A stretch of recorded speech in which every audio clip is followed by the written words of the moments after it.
Here's how to use the Countdown app. You can see right here, it does not cost any money whatsoever, and you can get it on the Google Play or App Store. I'm going to show you how to do a lock screen using it for your phone. But basically, when you open up the app, you'll be brought to this screen like so. And before we can edit our widgets on our lock screen, you want to click on Create New Countdown here, and you can basically choose the title of the date and time, such as if you have a running race or if you count down for a graduation or something. You can actually choose an emoji just on this page like so. And once you've done your title and emoji, you can see right here we can choose a date. You can change the year, the calendar, whatever you're trying to do, and basically just choose the date. And you can choose it if you only want it to count down weekdays or if you want it to do every single day all the time with this thing. And you can do exact time with this as well if you would like, and you can repeat it every single year if the countdown does expire.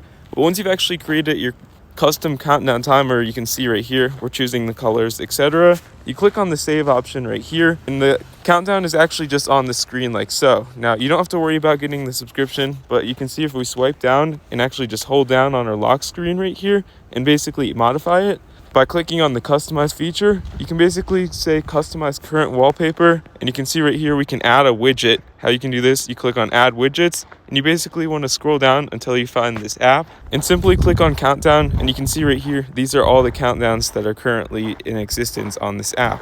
And basically you can just click or drag on any of these widgets if you do want to add it to your home screen like so. And you can see right here, once you're done, you click on the add option right here. In doing so, it'll simply save your wallpaper. You can do this for any wallpaper.